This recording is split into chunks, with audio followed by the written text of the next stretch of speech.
Well, today is story day, and I'm going to tell a story about how I got fired from a job without actually knowing why, without having any real reason, and how I found out what happened many years later, and how I had to kind of come to grips with it. So here's the story. I had put in for and got this position at a hospital in central New York about 45 minutes east of where I live right now. So I got this job. They were in a mess when I got there. The person who had been in the position before me had left because he'd been there for like almost 40 years, decided that he didn't want to go through a new computer conversion, so he left. There was no one else who knew how to run the hospital that worked in the patient accounting department, which is what I was going to be over. They had a guy who was there who came in from, well, the people who installed the system. It was Unisys. Back in the day, there were a whole lot of commercials on TV during football season about Unisys. And they decided to try to get into the healthcare computer game. That didn't work out so well. So anyway, they had him. But there were a whole bunch of people in billing, people in registration, some other areas in the hospital who didn't know how to use the computer system because this guy didn't want to do it and they didn't have anyone else who they could train how to do the job. So I got in there basically because it was in trouble. I had some support from some people who recommended me for the position who had kind of a relationship with the hospital at the time. So they recommended me. I got the position. So I had to do a lot. I had to first help the IT guy figure out how to do the computer system. And this was back in the days where the computers were in these really, really cold rooms to keep everything cool so that the machinery didn't overheat. That was miserable, but I got through it. And I worked with him. Then I had to work with the billing people to learn how to use everything. And I had to learn because this wasn't one of those kind of times where I could just walk in and take time to learn something. The hospital was in trouble. They were in financial trouble. They were in trouble, capturing charges. It was just a mess. Anyway, I got in there. We did a whole lot of stuff, trained a lot of people. It was magnificent. I mean, over the course of 18 months, because it took that long, we reduced our outstanding receivables drastically. We brought in a lot more money than there had been. We set up a whole bunch of procedures so that everything would run smoother. I met with every department director in the hospital to talk about how they could capture their charges because I had done that for a physicians group that I had worked with before then. And we were humming. We were doing really well. Then we had an issue where all of a sudden the city that we were working in decided it was time to put out these exams because it was actually a city-owned hospital.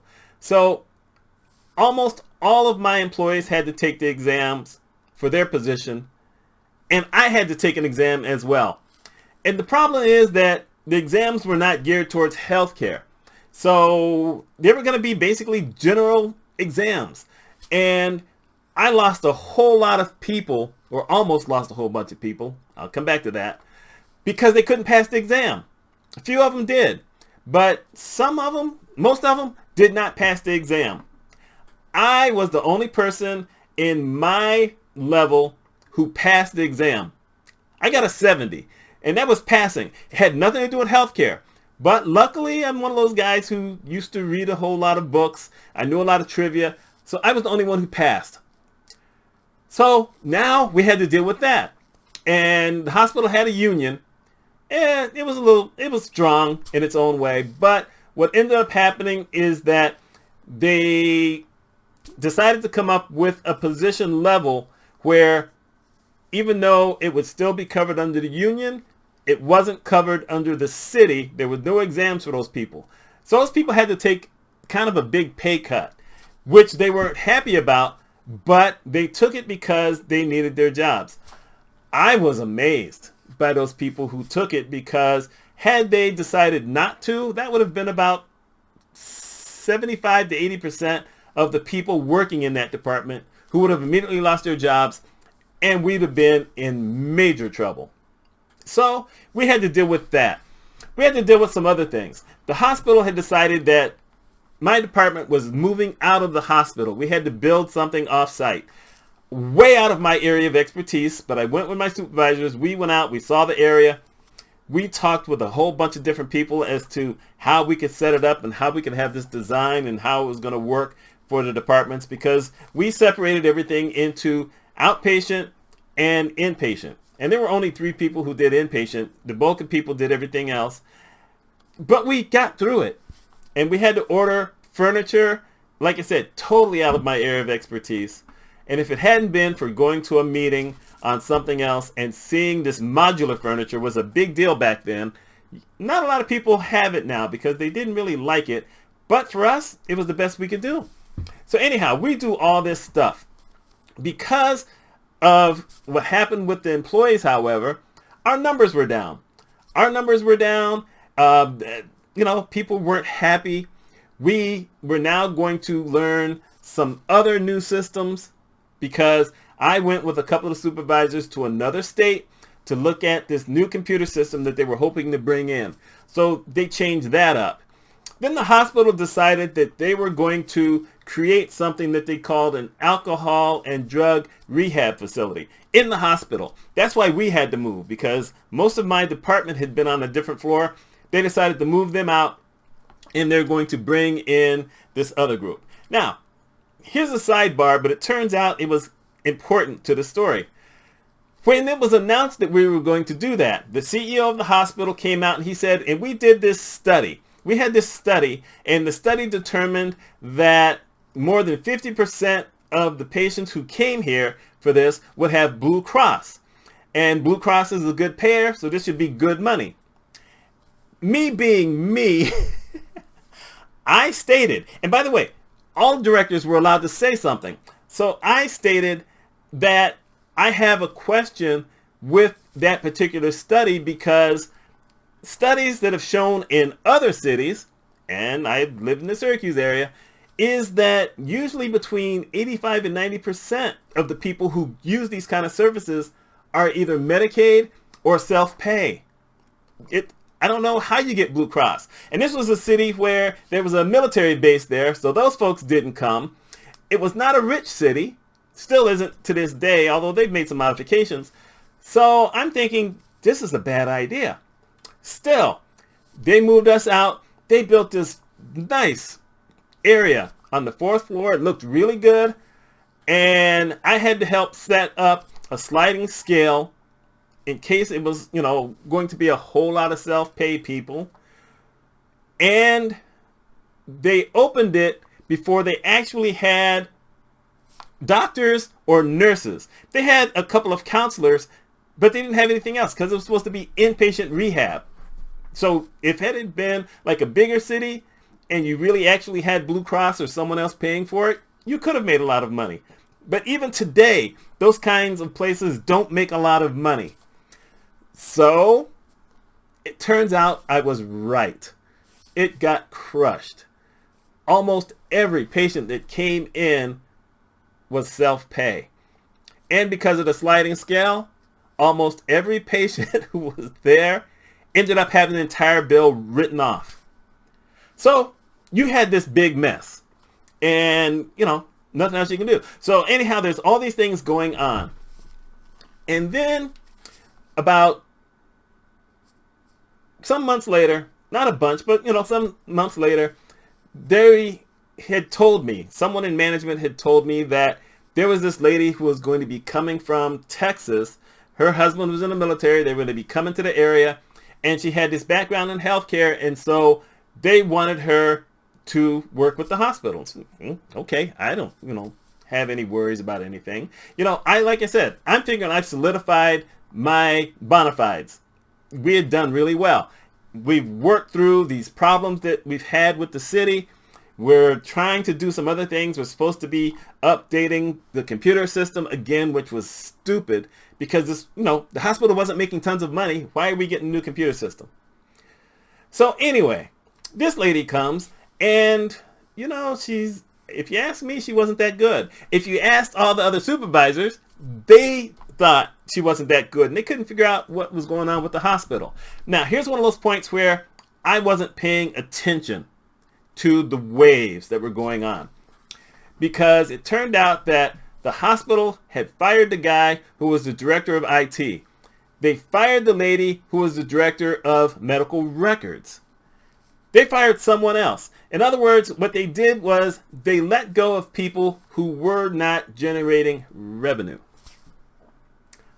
I wasn't paying attention to that. So one day, I'm in the office, the CFO comes down, and he says, Mitch, I have to let you go. And I'm stunned. Like, really? He says, yes. So we need you to, clear out your stuff. If you want to, you can come back later on and come get your stuff. But yes. And so I'm like caught off guard. I'm stunned. I'm not really sure what to do and what to say. And then he says, I don't think you were really ready for this job.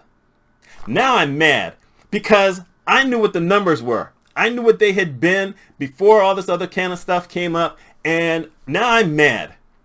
But I didn't show it right then and there. So I decided to leave. So I left. I lived 45 minutes away, but I came home, waited a couple of hours.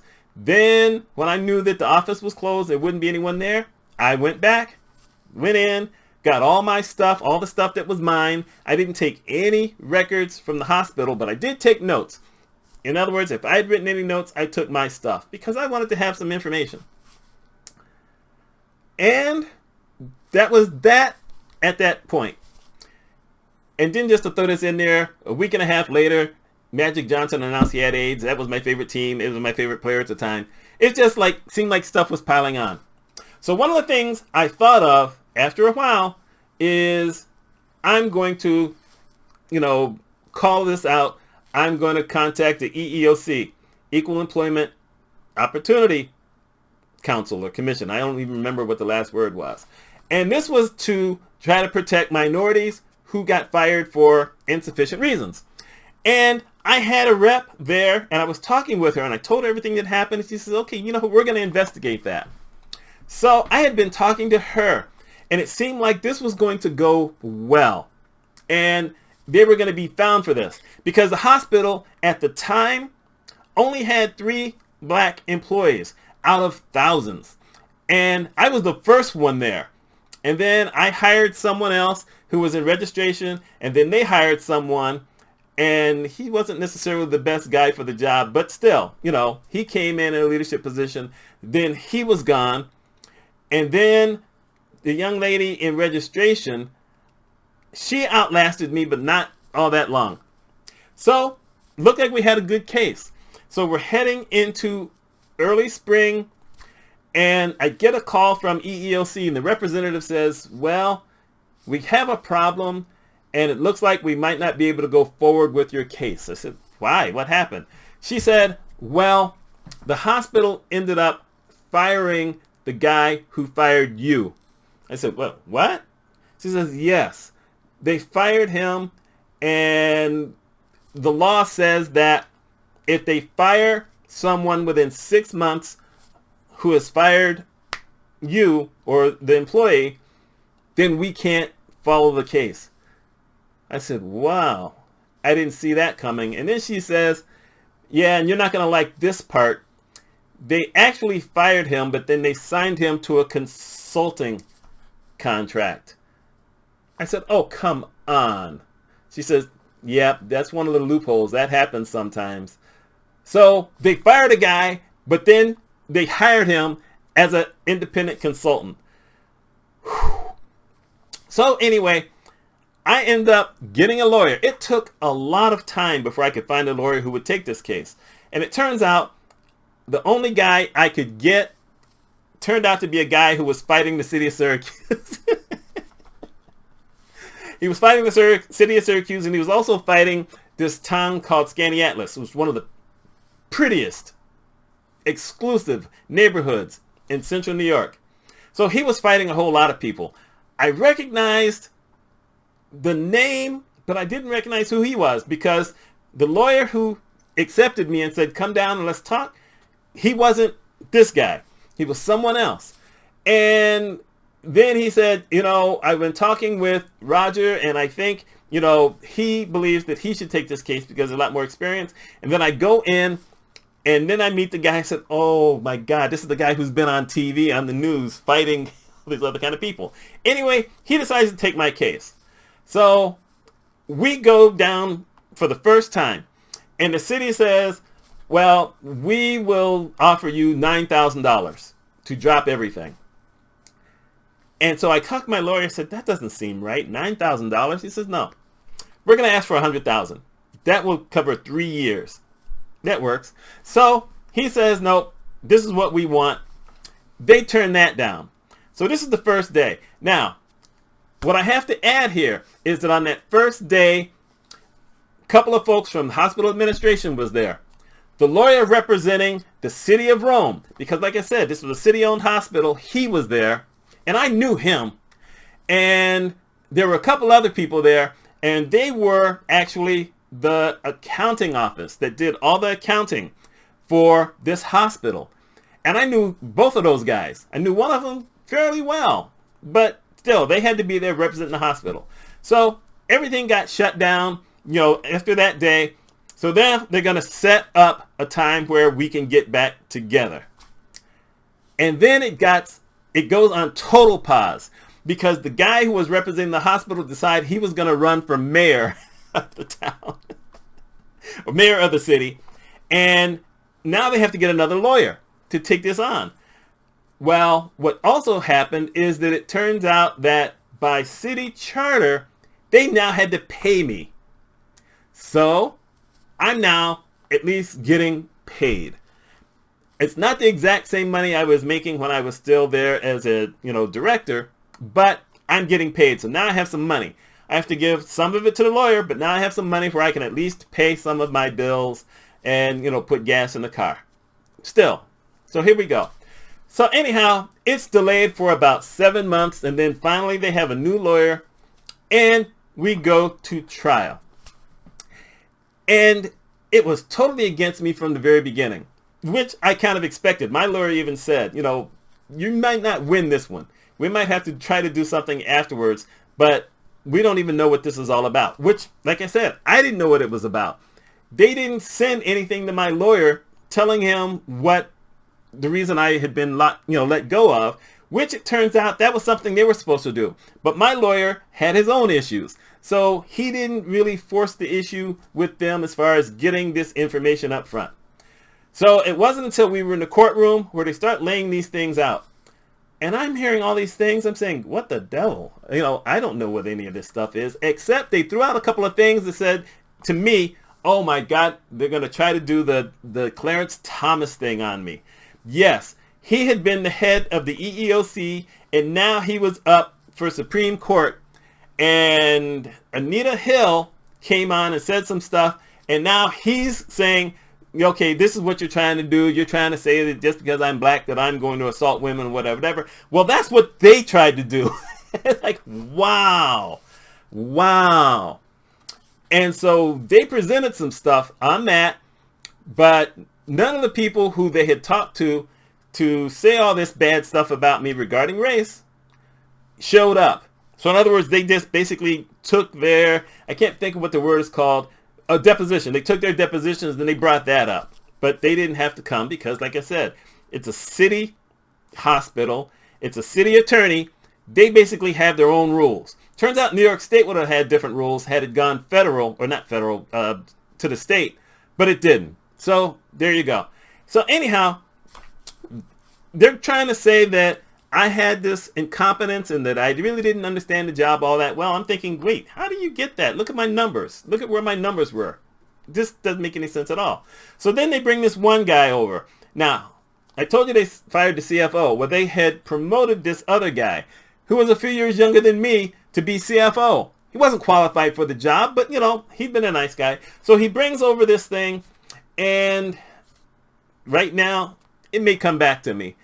But he brings back the thing where he's now supposed to be showing, you know, like the revenue and all this other kind of stuff. And I had never seen that before. But he said this is showing everything, and this is showing how things had fallen apart and weren't going, you know, all that well. And they had turned out to blame it all on me. So anyhow, it goes on for about 2 months, and I lose. I lose everything except one thing, and that was that they said that they didn't have any proof that I wasn't in the office for the number of hours I should be there every single day. That's the only thing I won. I lost everything else. Now, my lawyer had told me this is probably what's going to happen. We'll have to move it to a different court later on. But, this is where we're at. So I was devastated by that. It took me a few months, but I was able to get initially, I'll say, a part-time job.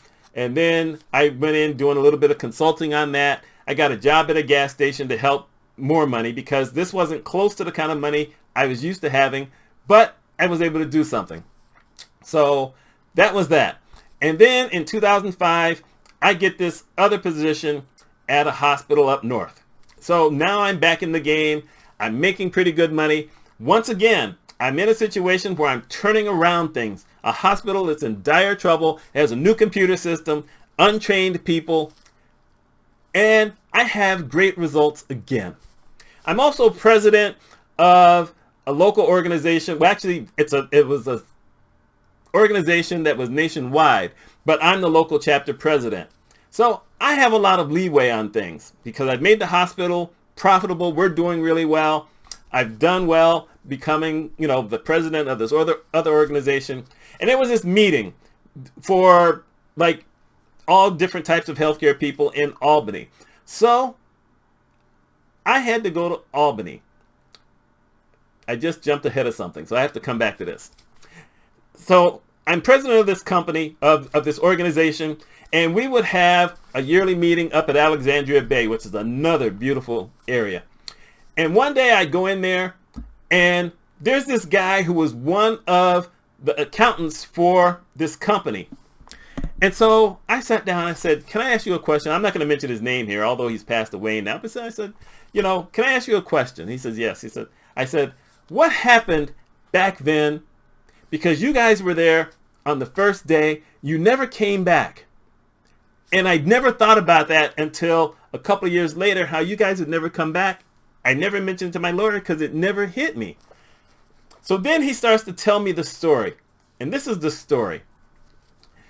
It turns out that I was totally right by saying that they were not going to make money on this deal. They got crushed. They had spent tons, billions of dollars, not billions, millions of dollars trying to refurb this area to do something else. They had trouble hiring doctors for it because, this was not going to work. And what they did was they took the general ledger. That's what I meant. The general ledger. And they saw this decrease in cash. They threw out the idea that they had this major decrease in revenue, but they dropped drastically in cash. Because this new thing that they had put up, they weren't getting any money from that. Because of what had happened with my employees, we weren't bringing in the kind of money that we were doing beforehand. People who ended up with pay cuts, that was going to take a while to get them back into a mindset of trying to do things the way that, we were doing when we were humming. So this is what happened. They remembered that I had said this thing in this meeting, and they decided they had to get rid of me. Like I said, they got rid of other people also, but they decided at that point they had to get rid of me. I said, well, okay, that's fine and dandy, but what about you guys? He said, well, what happened is that we were there because we had seen all these numbers, and we said, yes, he's got to go. Look at these bad numbers. But after they had to shut everything down until they got new lawyers, we're there looking at the numbers, looking at the general ledger, and realized that what they said the problem was had nothing to do with you. It wasn't your area. So this is what they told us, but they had lied to us. But we were in a spot because we had a confidentiality agreement with the facility. So we couldn't come out and say you had been wronged and you were absolutely right, because we couldn't say that. But we also couldn't lie because it was now going to go to, the courts. We couldn't go there and report anything. We couldn't support you, but we couldn't tell on them. So we just said, we're out of this. We're totally out of this. And that's what happened. You didn't do anything wrong. They lied. They cheated. And this was now years later. He said, so they ended up firing the CFO, but they brought him in on this interim thing. We saw that and we knew what was going on with that. They fired the HR guy because he was complicit in changing all these things around. And they fired the CEO of the hospital because he's the one who pushed the idea. He said, we don't even know if he actually did a study saying that Blue Cross was going to pay all this money, because he wouldn't tell anybody who did the study for the hospital, because the hospital didn't do it on its own. So I was totally justified. I had still lost my job, but the job I now had, I was getting paid a lot more money. I had shown that I knew what I was doing. I had done the same thing for their hospital. The lady who had come from Texas, who they said, they wanted in there so they could get rid of me. They didn't say all that, but I had a feeling that was coming. She only lasted 9 months. They fired her. So I was vindicated. Now I couldn't do anything about it. I was not going back to that hospital. Like I said, now I'm going in a totally different direction. It's further away, but I'm making more money. I have a lot more authority. And there it was. I told this story for 2 reasons. One, because it was a tough time in my life, but 2, because there's a lot of people who have these jobs who sometimes someone comes and says, we got to let you go. And they don't give you any warning that anything is coming. You've never been disciplined for anything. It just comes out. And it can come out of the blue for whatever reason. And they can just do that. After the first time, I made sure that I always knew what the numbers were, so that I couldn't be fired for someone saying I didn't do my job properly. Now, I did lose my job later on when our hospital had merged with this major system. Then they decided to move my department to another city where the major system was. So I lost my position then, but that's a different situation. That wasn't a firing. I mean, most of the people who worked with me, we all lost our jobs. So there you go. So the thing says that you need to, at least once every 6 months, if you're an employee, you need to have a meeting with the person in charge and say, okay, I need to know how you think I'm doing. I need to know. Don't wait for that yearly thing, which a lot of places don't even do. They say they will, but they don't. You need to know where you stand. You need to know if they have any kind of problems with you. And sometimes you need to ask them to write it down. If there's problems, now you have to deal with it. And people are sometimes scared to ask those questions, but sometimes you just have to take it. You have to ask those questions. I had never gotten a bad review, and suddenly I'm incompetent to them. It didn't make sense. Turns out, like I said, I wasn't. Okay, it's long. And I left a lot of stuff out, and it's still long. So anyway, there's the story.